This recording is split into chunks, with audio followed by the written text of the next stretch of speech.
요한계시록 21장 9절에서 21절입니다. 키워드는 거룩한 성 예루살렘, 영광을 입은 교회, 자랑하고 싶은 영광입니다. 일곱 대접을 가지고 마지막 일곱 재앙을 담은 일곱 천사 중 하나가 나와서 내게 말하여 이르되 이리 오라, 내가 신부 곧 어린 양의 아내를 내게 보이리라 하고 성령으로 나를 데리고 크고 높은 산으로 올라가 하나님께로부터 하늘에서 내려오는 거룩한 성 예루살렘을 보이니 하나님의 영광이 있어 그 성의 빛이 지극히 귀한 보석 같고 벽옥과 수정같이 맑더라. 크고 높은 성곽이 있고 12문이 있는데 문에 12천사가 있고 그 문들 위에 이름을 썼으니 이스라엘 자손 12지파의 이름들이라. 동쪽에 세 문, 북쪽에 세 문, 남쪽에 세 문, 서쪽에 세 문이니 그 성의 성곽에는 12기초석이 있고 그 위에는 어린 양의 12사도의 12이름이 있더라. 내게 말하는 자가 그 성과 그 문들과 성곽을 측량하려고 금 칼대자를 가졌더라. 그 성은 네모가 반듯하여 길이와 너비가 같은지라 그 갈대자로 그 성을 측량하니 12,000스타디온이요 길이와 너비와 높이가 같더라. 그 성곽을 측량하매 144규빗이니 사람의 측량 곧 천사의 측량이라.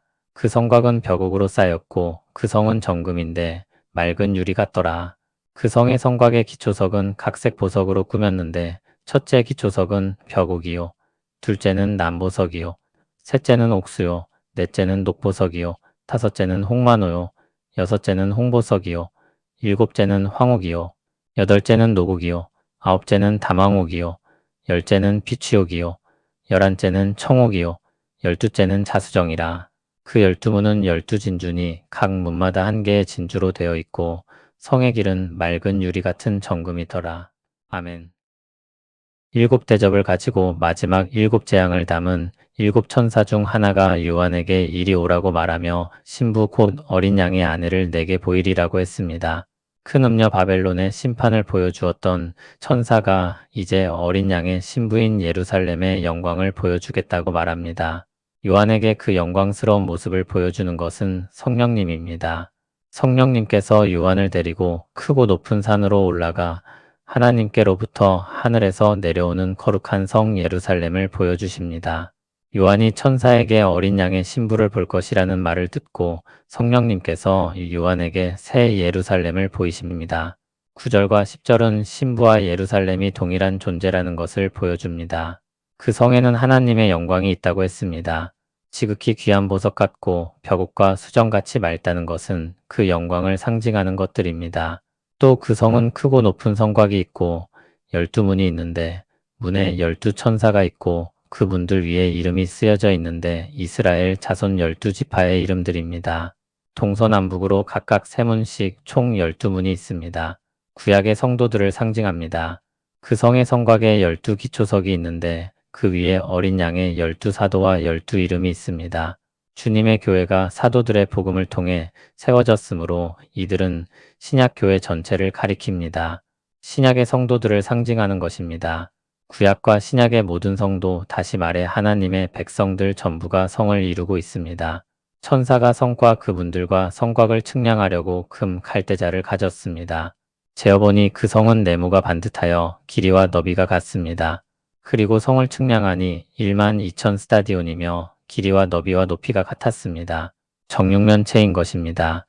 12,000스타디온은 약 2,400km인데 높이가 2,400km라는 것은 너무 과한 숫자이므로 이 숫자는 역시 상징적으로 보아야 합니다.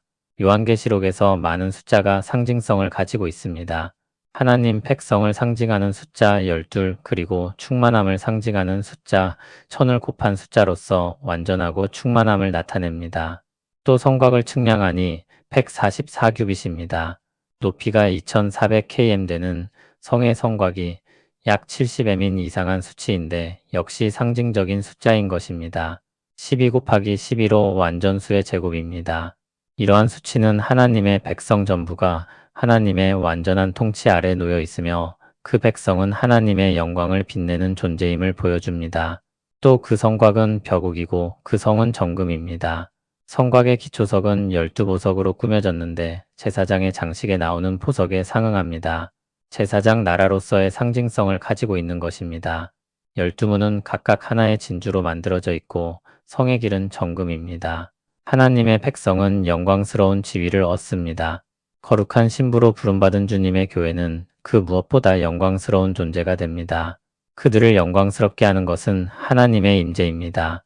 영광스러운 하나님께서 그들과 함께 하심으로 그들이 영광을 입는 것입니다. 그날의 주님의 교회의 영광이 온 세상에 찬란하게 나타날 것입니다. 그런데 지금의 교회에 성령 하나님께서 임재하심으로 지금의 교회 역시 영광스럽습니다. 비록 그 영광의 광채가 장차 올 날에 비하면 그 빛이 미약하지만 성령 하나님이 임재하신 교회는 지금도 영광스럽습니다. 그 영광이 더욱 빛을 발할 때는 성령으로 충만하여 성령의 열매를 맺을 때입니다. 우리는 성령으로 충만해진 사람들이 주님의 교회로 세워진 그날의 역사 속에서 영광스럽게 된 교회를 봅니다. 그날의 교회는 사랑이 넘쳐 그 공동체 안에 부족함이 없었습니다. 교회를 핍박하는 세력이 있었지만 그러면서도 사람들로부터 칭찬을 받기도 했습니다. 이러한 교회의 역사와 마지막 날의 소망은 우리에게 오신 영광스러운 하나님을 섬기고 순종하여 성령의 열매 맺기를 갈망하게 합니다. 거룩한 열망을 가지고 살게 합니다.